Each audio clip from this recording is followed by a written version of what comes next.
Pai, obrigado pela vida do teu filho, que tem sido instrumento do Senhor a essa casa. Deus guarda a sua vida, seu ministério, sua família e tudo aquilo que o Senhor tem colocado na vida dele, ó Pai. Renove as suas forças. Deus, continue dando sabedoria, graça, unção a ele, para que ele seja canal do Senhor para as nossas vidas. Como igreja do Senhor, nós o abençoamos, ó Pai, em nome de Jesus. Amém. A paz do Senhor Jesus, amados. Vocês estão alegres, satisfeitos com o Senhor? Glórias a Deus, né? Eu te convido a abrir a sua Bíblia. Nós vamos fazer uma leitura longa.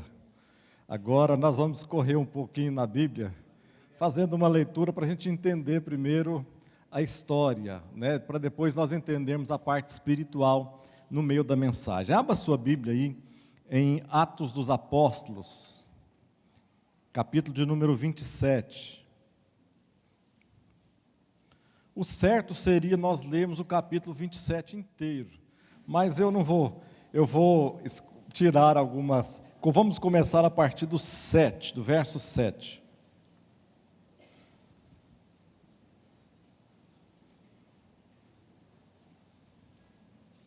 Navegamos vagarosamente por muitos dias e tivemos dificuldades para chegar a Quinido, não sendo possível prosseguir em nossa rota.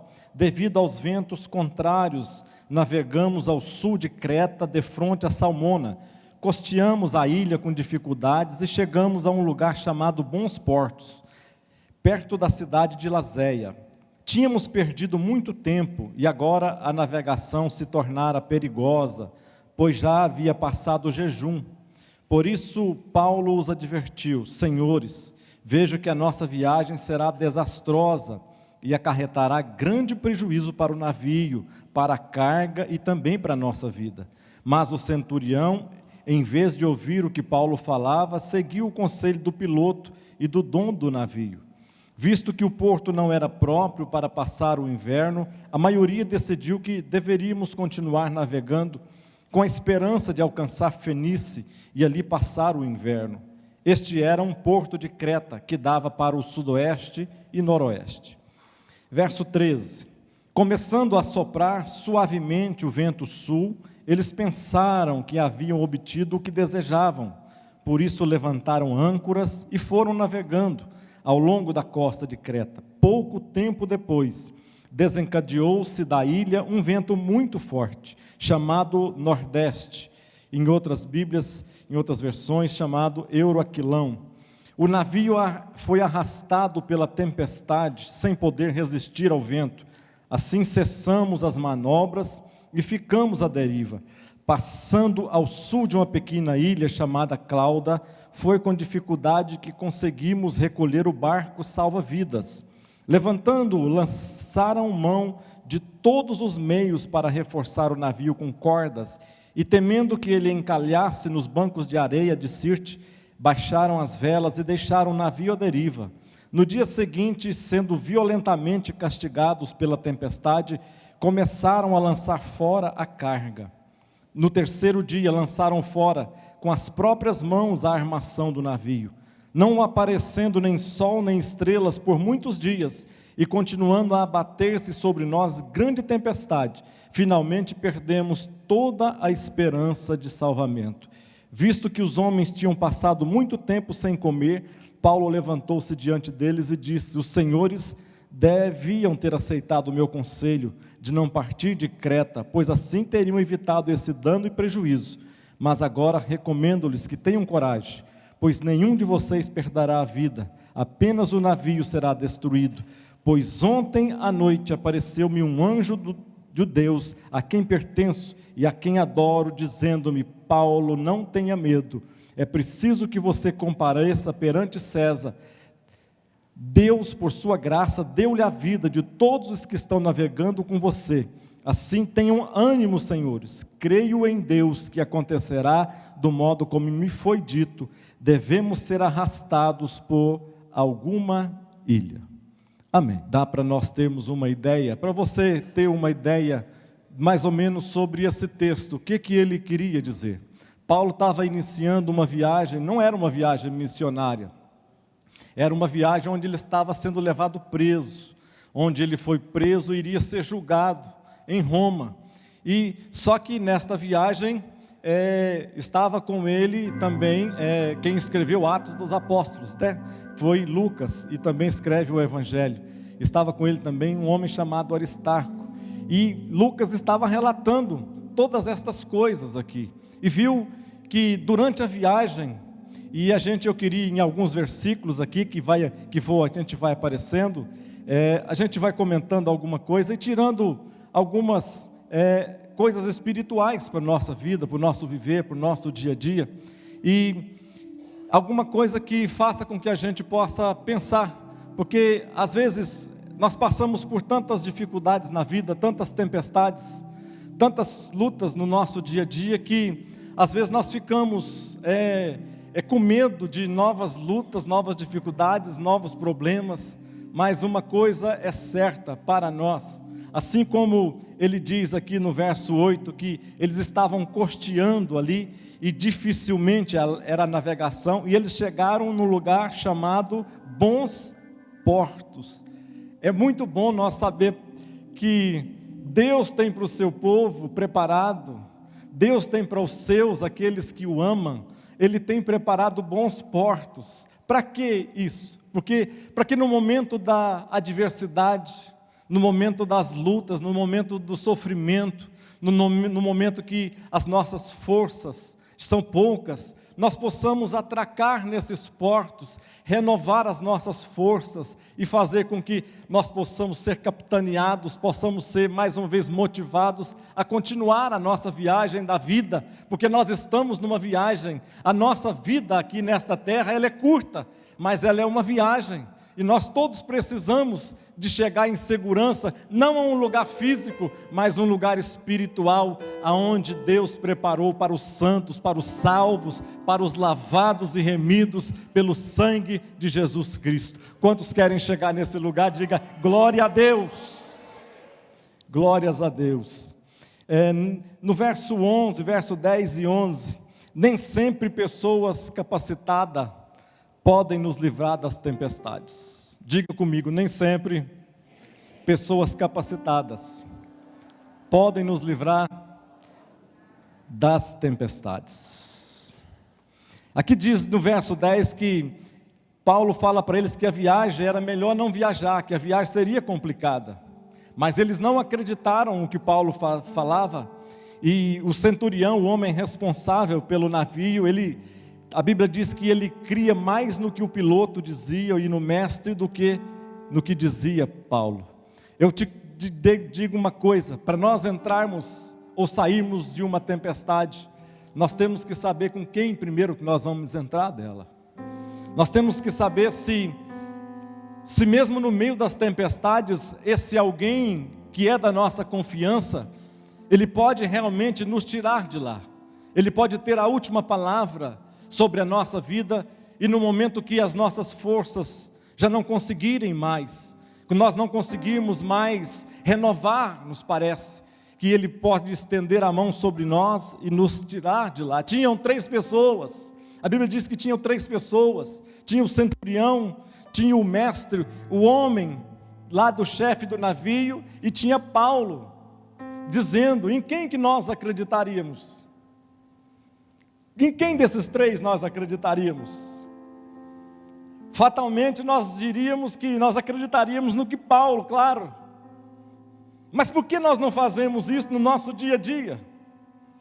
Por que nós não acreditamos nas palavras que vêm da parte de Deus e preferimos às vezes acreditar naqueles que têm bons palpites, têm boas histórias, têm bons testemunhos lá fora, e nós preferimos acreditar nessas pessoas? E às vezes nós deixamos e não acreditamos naquele que tem a palavra do Deus verdadeiro, a palavra fiel. Nisso aqui a gente aprende algumas lições aqui no meio dessa tempestade aqui. Por exemplo, quando o profeta Jonas embarca no barco para Tarsis, ele lutava contra a vontade de Deus. Qual foi o resultado disso? Qual foi o resultado de Jonas embarcar naquele barco? Lá em Tarsis, 3.600 quilômetros do local original onde ele deveria estar. O resultado foi que quando Jonas entra naquele barco, no lugar que ele não deveria estar, ele coloca em risco todas as pessoas que estavam naquele barco.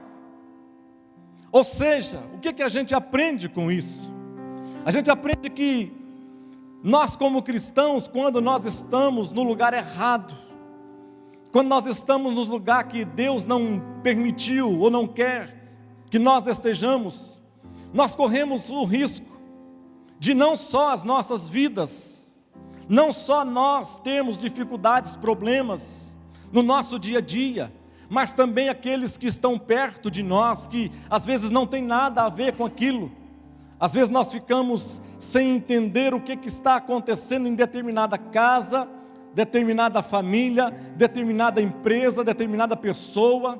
O que está acontecendo e nós não entendemos. Por quê? Porque se nós formos e pudéssemos voltar no tempo e passar a história daquelas pessoas, certamente nós tiraríamos uma delas, que como Jonas, está fazendo um papel totalmente contra a vontade de Deus. O chefe de família, às vezes, que não está de acordo com os planos que Deus tem para aquela família, e às vezes ele coloca em risco toda uma estrutura familiar, por ambição, por vanglória, por qualquer outra coisa, menos os planos de Deus. E aí o que nós vemos?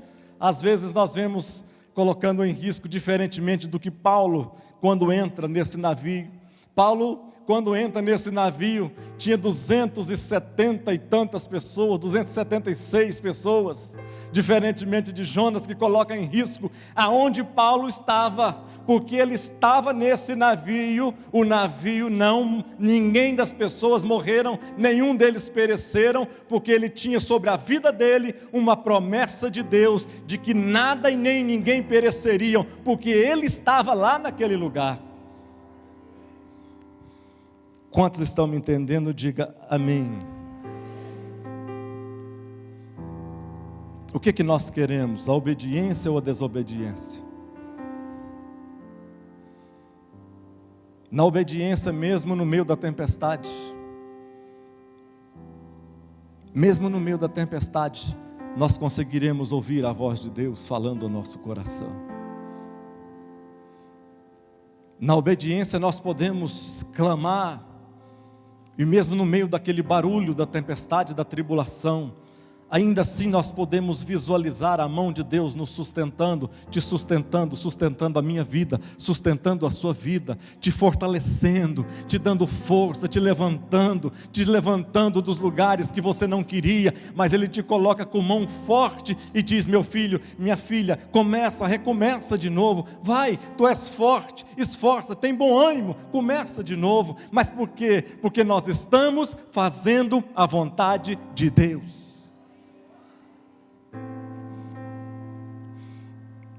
Verso 13, eu coloquei: não devemos confiar nas aparências. Diga comigo, não devemos confiar nas aparências. Olha o que diz o verso 13. Começou então a soprar suavemente, diga comigo, suavemente, o vento sul.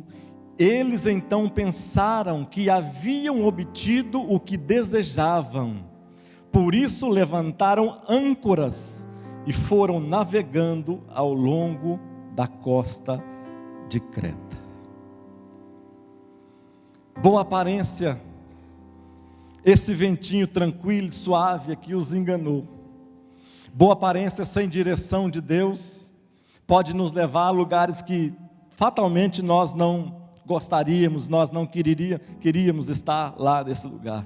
Nem sempre o caminho mais fácil e rápido é o caminho.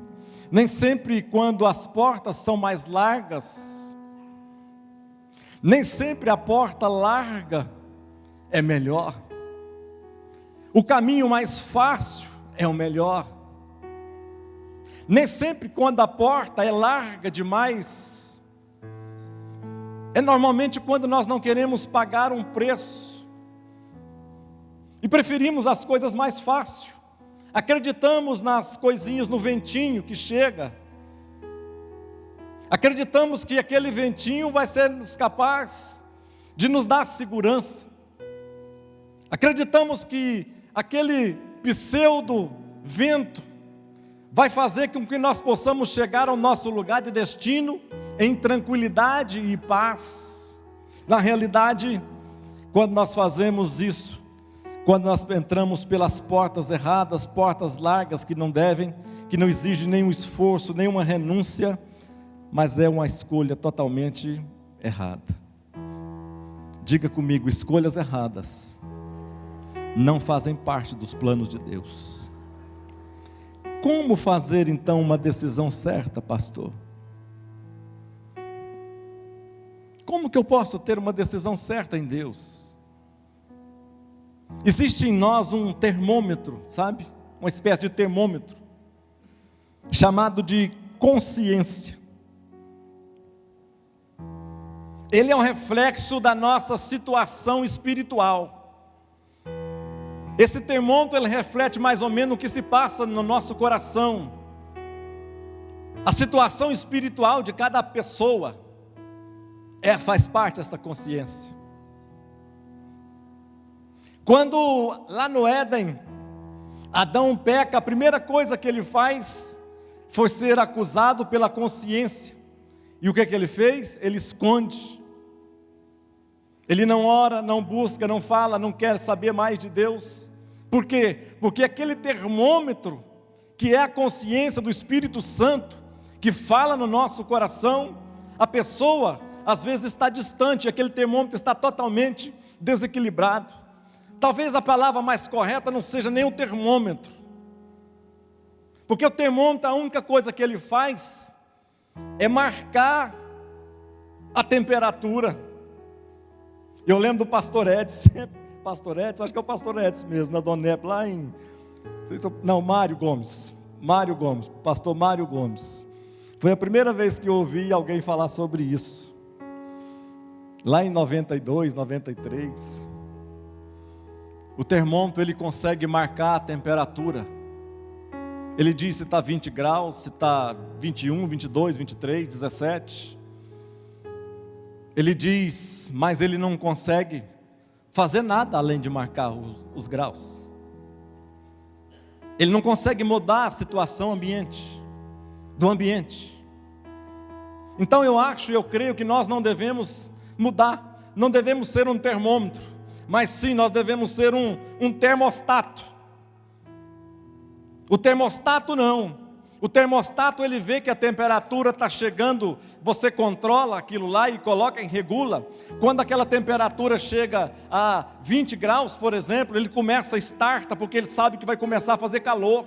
Quando ele chega a 16, 17 graus, ele para, porque sabe que vai fazer frio. Na nossa vida, no nosso coração, a nossa consciência tem que ser esse termostato. Nós temos que saber como nós estarmos na presença de Deus, de que maneira nós estarmos na presença de Deus. Isso tem que ser um equilíbrio na minha vida e na sua vida. Eu tenho que saber, e isso nós todos sabemos, se eu estou distante ou não de Deus, porque o Espírito Santo testifica com o meu espírito, o meu Espírito Santo testifica com o seu espírito, que nós estamos às vezes frios demais, insensíveis demais, distantes demais.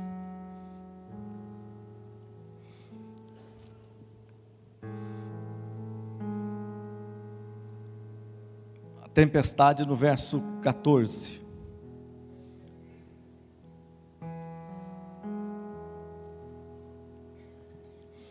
Nós vamos discorrendo aqui alguns versos. No verso 14, diz assim: pouco tempo depois desencadeou-se na ilha um vento muito forte chamado Nordeste, o vento Euroaquilão. O que é esse vento Euroaquilão? É o encontro de duas correntes de ventos, uma corrente que vem do leste e uma corrente que vem do norte. E ela chega então e dá esse nome em determinados lugares do oceano. E quando Paulo passa por esse momento, esse Euroaquilão aqui, as coisas começam a dar errado para ele. Alguns engraçadinhos chegam até a dizer e a questionar por que todo nome de tempestade tem um nome de mulher. Katrina, Cris, Carola, e daí vai. Aí eles dizem porque quando ele chega faz aquele negócio, mas quando sai, termina, leva tudo, né? Vai tudo embora. Isso é o que eles dizem, tá, irmãos? Não sou eu. É o que o povo diz, isso. Mas quando Paulo está passando por esse momento e passa por esse Euroaquilão aqui, as coisas começam a dar errado. Nós mesmos, eu, você, nós sabemos o nome do nosso Euroaquilão, do nosso vento nordeste. Nós damos nomes, às vezes, para os nossos ventos, as nossas tempestades piores da nossa vida, o que se passa na nossa mente, no nosso coração, nós sabemos os nomes. O que traz angústia no nosso coração, nós entendemos, nominamos: divórcio, drogas, homossexualidade, pecados, distância de Deus, filhos rebeldes. Sabemos os nomes, nominamos cada um deles, cada um dessas coisas. Dois ventos, quando se encontra a ira, por exemplo, quando a ira encontra a falta de domínio próprio, o que acontece? É um vento terrível, acontecem coisas terríveis na nossa vida. Quando um pai desgovernado encontra às vezes um pecado, quando a falta de amor encontra alguém que não tem nada diferente daquilo, isso acontece, um desastre terrível, às vezes dentro das suas casas, das casas das pessoas, dos lares. A gente, principalmente, às vezes quando as nossas lutas encontram a nossa falta de oração, há uma tempestade muito grande.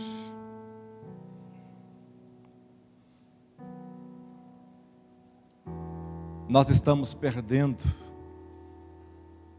a vontade de orar. Nós estamos ficando sem orar. Nós não estamos falando com Deus.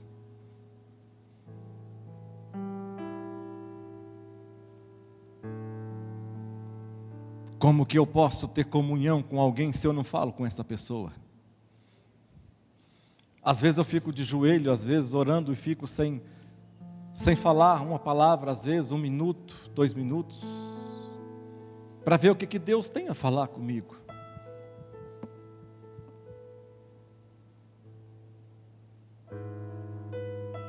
Porque às vezes nós falamos tanto,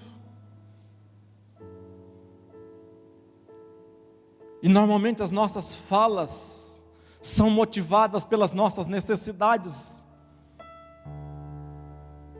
As nossas falas é para falar com Deus, Criador de todas as coisas, e nós pedimos tão pouco, começamos a pedir coisas a Ele. Começamos a nos comparar com outras pessoas e queremos que Ele nos iguale. Começamos a querer coisas e coisas mais, e esquecemos de coisas tão preciosas, as quais nós precisamos, do que é viver uma inteira e perfeita e plena comunhão com Ele, que é nos quebrantarmos diante da Sua presença, é de que nós temos um pleno avivamento, começando por nós mesmos.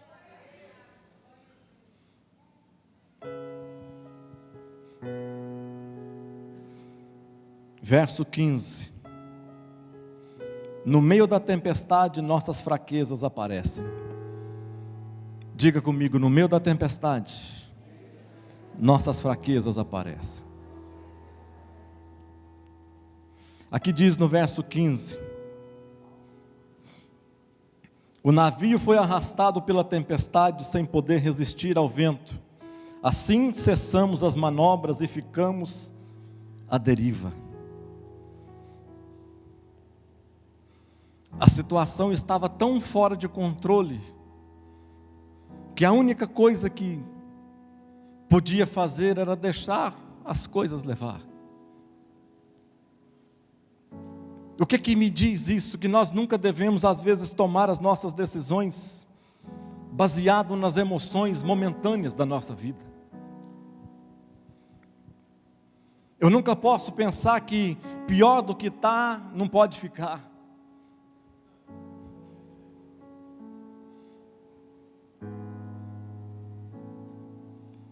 No meio da tempestade, como diz o Adriano Lima, é que a gente vê quem que é homem e quem que é os meninos.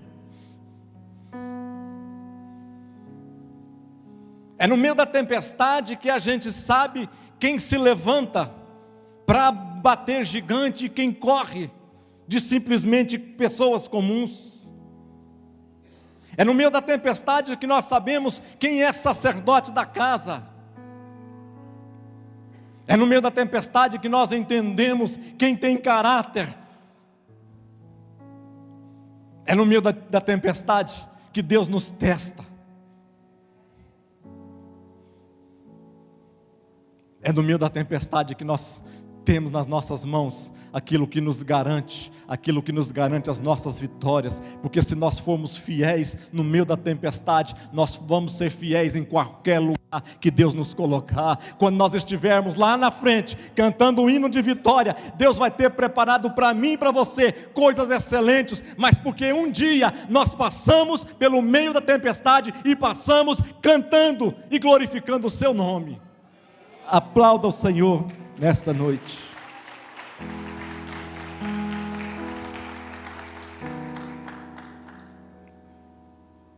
Pessoas que às vezes estão perdendo a confiança, perdendo as amizades, perdendo os casamentos, casando fora de hora. Eu estou demorando tempo demais para casar. Eu vou casar com fulano, conheceu tem 1 mês, 2 meses no máximo. Não conhece a pessoa. E depois vai falar, vai brigar com Deus. Pessoas estão no meio da tempestade tomando decisões precipitadas. Pessoas no meio da tempestade ficam desorientadas, sem saber o que fazer. E não tomam as decisões corretas e não falam. Elas correm de um lado para o outro, mas se esquecem da parte primordial, de que nós abrimos os nossos ouvidos e entender que para cima, com os nossos olhos levantados, nós podemos falar com aquele que nos ouve em qualquer lugar onde nós estivermos.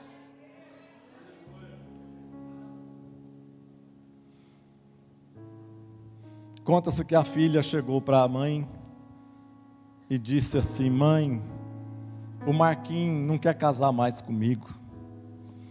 O Marquinhos falou que não acredita, primeiro, não acredita em Deus, não acredita em nada do que nós falamos e pregamos, não acredita em céu, não acredita em inferno, e não quer mais casar comigo, mãe. A mãe falou: minha filha, vem cá, chama ele, conversa com ele, pode casar com ele. Casa com ele e chama ele para dentro de casa para morar aqui, porque pelo menos o inferno ele vai conhecer.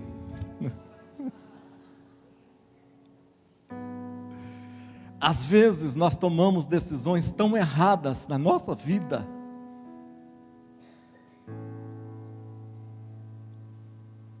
que não há como mais retroceder.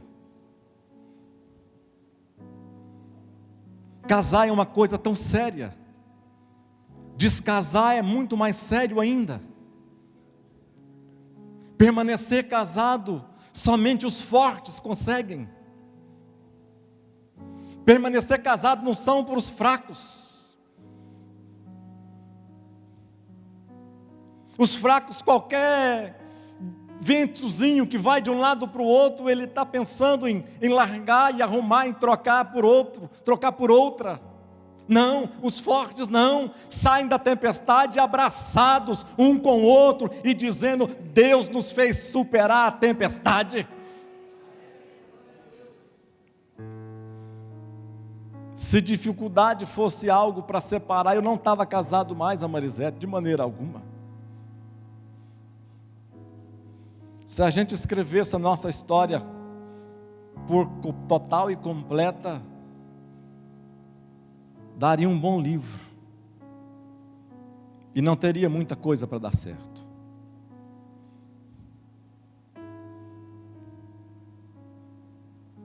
Mas foram ouvindo Deus no meio da tempestade.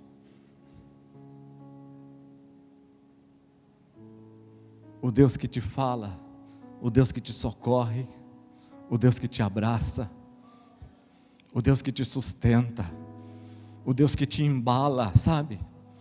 O Deus que te carrega no colo nos momentos mais difíceis da sua vida. O Deus que te toma e te abraça, te beija. O Deus que te diz: tu és precioso, tu és preciosa, tu és forte, tu és valoroso, tu és varão, tu és varoa. Eu morri por você, persevera mais um pouco.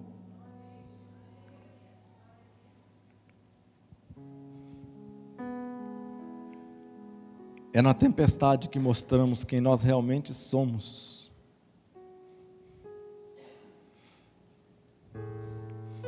Quantos, por falta de decisão, têm perdido as rédeas, por serem pessoas que não deixam domar o seu caráter? Pais que às vezes são tão grosseiros e tão grossos, mães totalmente fora de controle. Tem uma senhora que mora lá no nosso prédio, não vou falar o andar não, porque às vezes tem alguém aqui, mas a gente escuta os gritos dela com os filhos, com o marido, e o marido com ela, e o marido com os filhos, que a gente pensa: tem que ligar para a polícia, está matando um ao outro, lá no mínimo está matando um ao outro. Você vai, o negócio está ali um pouco, está tranquila, calma. Pessoas totalmente sem controle emocional. Deus pode fazer isso por nós também. Deus pode entrar no mais íntimo dos nossos relacionamentos e modificar isso. Eu sei do que eu estou falando, do que Deus fez na minha própria vida. Deus entrou no meu viver, na minha maneira de viver, e transformou o meu viver, me deu uma nova maneira de conduzir, de falar, de se portar, de caminhar, de enxergar as pessoas.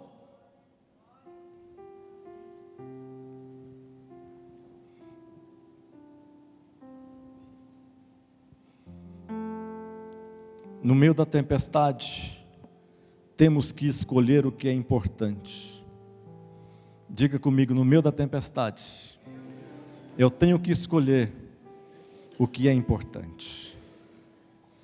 Verso 18, diz assim: no dia seguinte, sendo violentamente castigados pelas tempestades, começaram a lançar fora a carga. Começaram a lançar fora a carga. A carga era a coisa mais preciosa que tinha no navio, antes de começar a viagem.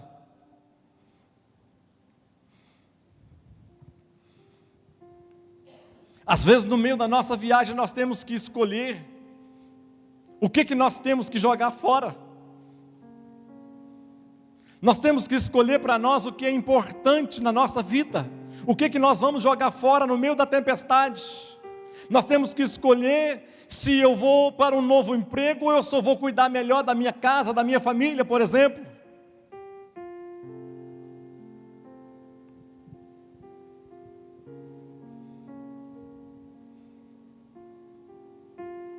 Se eu tenho que escolher entre retrucar uma ofensa ou engolir essa ofensa, calado, isso é somente os fortes que fazem isso. Nem sempre os fortes, ou os vitoriosos, melhor dizendo, nas discussões dentro da sua casa, ganham alguma coisa. Nem sempre quem ganha uma discussão, ele sai vitorioso de alguma maneira. Nós sempre perdemos, nós sempre perderemos. Não importa quem ganhe, não importa se é você ou seu marido que ganhe uma discussão mais acalorada, palavras malditas, não importa quem cale a boca primeiro, nós sempre perderemos.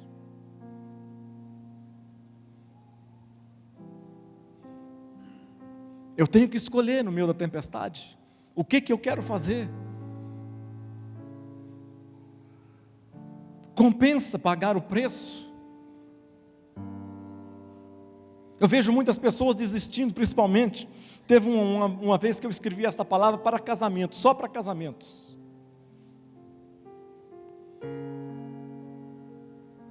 Eu vejo tantas pessoas, às vezes, querendo desistir dos casamentos, dizendo que não conseguem mais.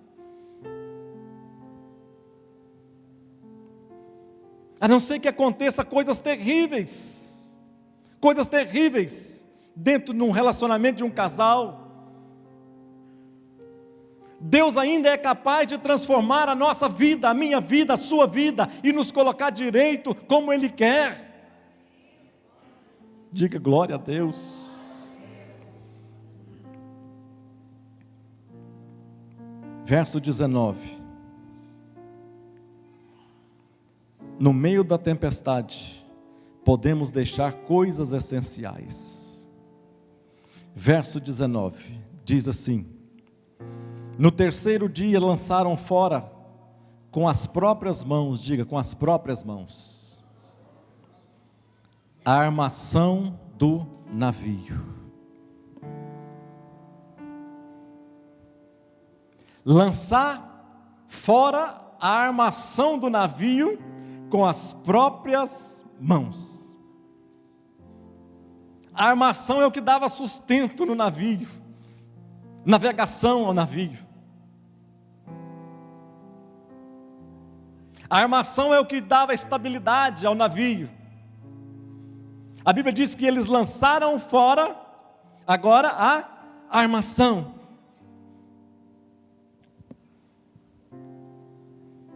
O que tem significado para nós de coisas, eu falei de coisas importantes.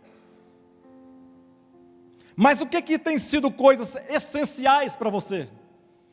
Coisas importantes são diferentes de coisas essenciais.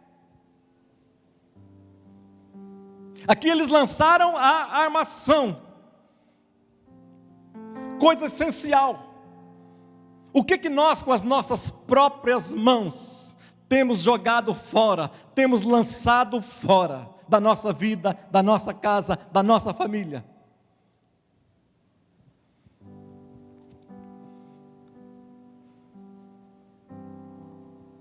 Um jovem chegou para o seu pastor e falou assim: pastor, eu fui assaltado na minha casa, levaram tudo, perdi tudo. O pastor falou: meu Deus, você perdeu a fé? Falou: não, pastor, fé não. Geladeira, televisão, levou as camas, levou tudo. Pastor, eu perdi tudo, estou sem nada. Uai, então você perdeu a esperança. Não, pastor, levaram a televisão, levou os negócios, levou tudo. Aí o pastor disse para ele: se você não perdeu a fé e não perdeu a esperança, você não perdeu coisas essenciais na sua vida. O que nós temos lançado fora com as nossas próprias mãos de essenciais? Eu coloquei um pensamento de Martin Luther King, que ele disse assim: eu tive muitas coisas que guardei em minhas mãos e as perdi, mas tudo que eu guardei nas mãos de Deus, eu ainda as possuo. Vou repetir. Eu tive muitas coisas que guardei em minhas mãos e as perdi, mas tudo que eu guardei nas mãos de Deus, eu ainda as possuo.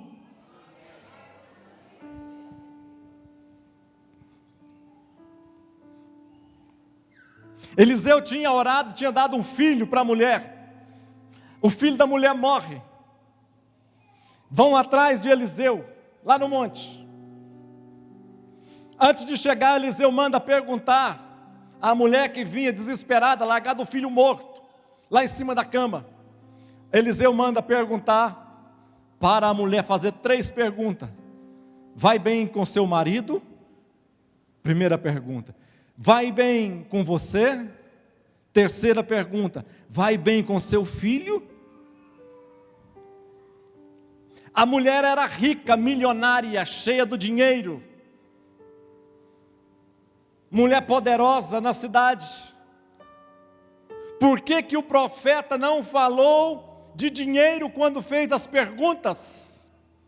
Mandou fazer as perguntas para a mulher? Eu te respondo.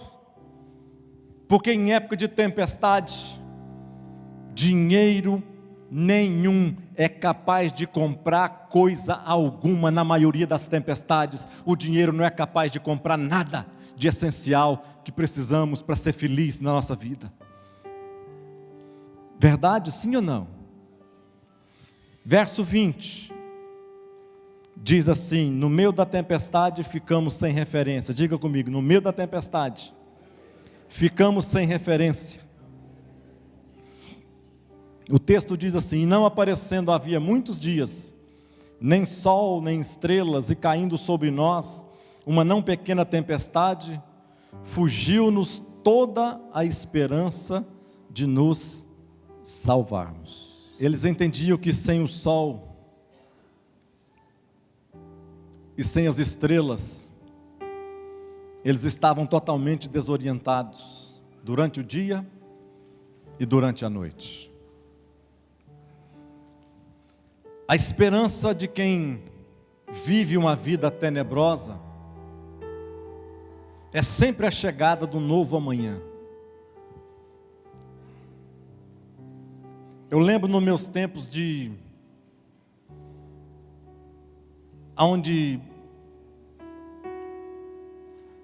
quando eu morava fora, muitos anos atrás, e quando eu mudei aqui para Goiânia também, em 77, 78, sozinho morando aqui, a depressão era tão terrível e tão grande na minha vida, que eu sempre pensava que não chegaria um novo amanhã.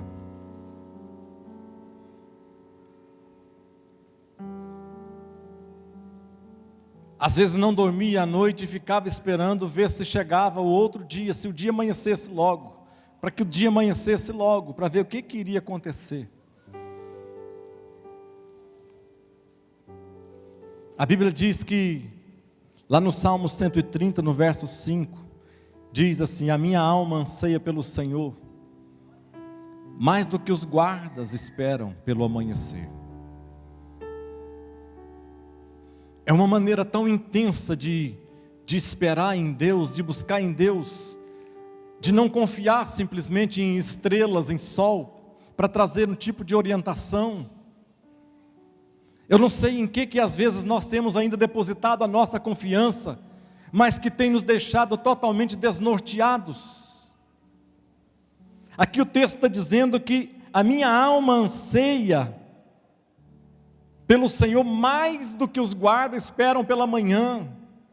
O sonho de cada guarda era que o amanhã chegasse, porque com o amanhã, com os primeiros raios de luz, o perigo dos inimigos, das emboscadas noturnas dissiparia, acabaria. Então o salmista está expressando um amor tão tremendo por Deus, na sua maneira de dizer, como guerreiro e como aquele que dava ordem aos seus guardas, e sabia da ansiedade que batia no coração dos guardas, porque muitos morriam durante a noite em ataques. Então ele está dizendo: a minha alma anseia pelo Senhor, mais do que aqueles guardas que esperam pelo amanhecer chegar nas suas vidas. A Bíblia diz que eles já tinham perdido toda a esperança. Toda a esperança. Essa palavra ela é bem traduzida como dissipar. É como se fosse uma Sabe aquelas névoas quando você vai passando em alguma estrada, aquela estrada está cheia de névoas, normalmente perto de uma serra, aquela névoa te tira um pouco a visão, e aqui ele está falando da esperança. Tinham perdido toda a esperança. É como uma névoa que vai se desmanchando com o sol. A esperança vai perdendo com o dia a dia das lutas, das aflições. A esperança vai ficando mais distante, mais longe. Mas Deus ainda continua a resgatar a nossa vida, independente dos lugares aonde nós estivermos, e nos colocar em lugares sólidos, para que a gente possa comemorar as nossas grandes vitórias, mesmo que estas vitórias não sejam nossas, mas sejam dedicadas a Ele, por todas as coisas. Vamos ficar de pé.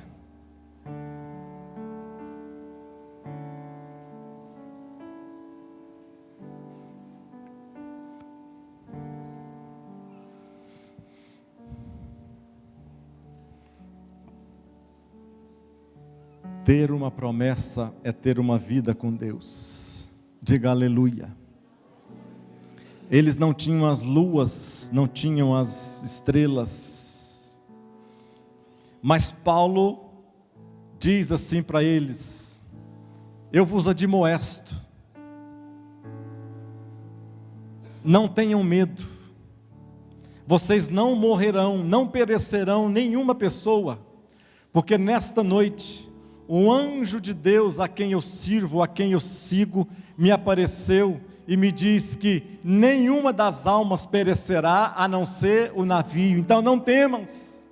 Oh, coisa linda, coisa maravilhosa, é nós no meio de qualquer tempestade, luta, nós conseguimos ouvir a voz de Deus e nos dar a segurança de que nós passaremos pela luta, que nós sairemos do outro lado de lá, cantando hinos de vitória.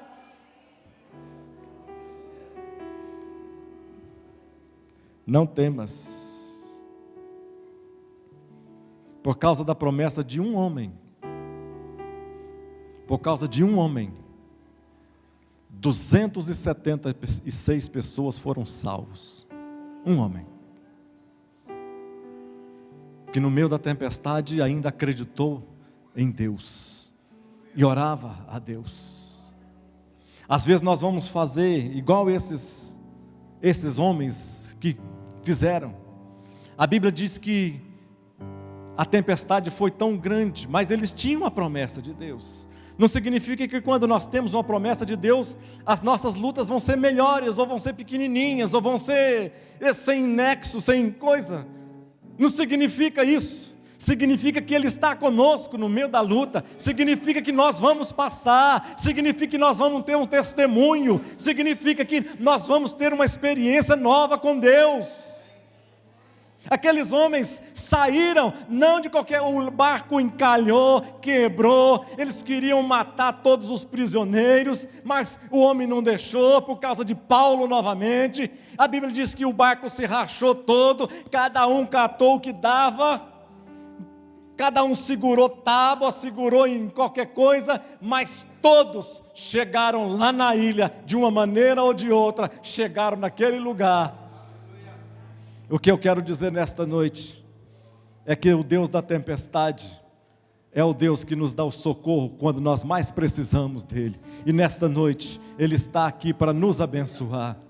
Se você tem uma promessa de Deus na sua vida, levante as suas mãos assim para o céu, levante as suas mãos assim para o céu, glorifique ao Senhor, porque pode passar por lutas, pode passar por dificuldades, mas nós vamos confiar nele, nem que seja, Ele é o Deus, é a luz da nossa vida, mas mesmo que a gente tenha que confiar nele na escuridão, nós vamos passar por ela, vamos sair do outro lado e vamos cantar, vamos louvar, vamos exaltar, vamos testemunhar de que Deus continua sendo Deus fiel.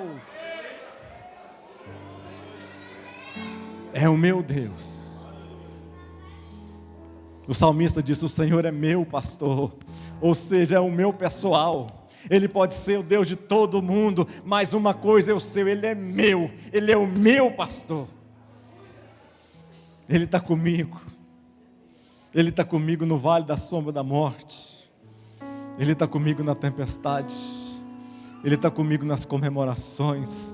Ele está comigo nos testemunhos. Ele está comigo para me ajudar a cuidar da minha casa, da minha família. Ele está com você. Ele está com você na sua empresa. Ele está com você no seu local de trabalho. Ele está com você dentro da sua casa, para te dar força, para fazer você passar, para te dar com que você possa superar as dificuldades, fazer com que você tenha sabedoria de Deus, não sua sabedoria, a sabedoria que vem do alto, para fazer com que os problemas, eles sejam assanados, sejam anulados, pelo poder que há no nome de Jesus Cristo. Levante a sua mão assim para o céu. E vamos orar juntos nessa noite. Amado Deus, nós te louvamos mais uma vez, ó Pai.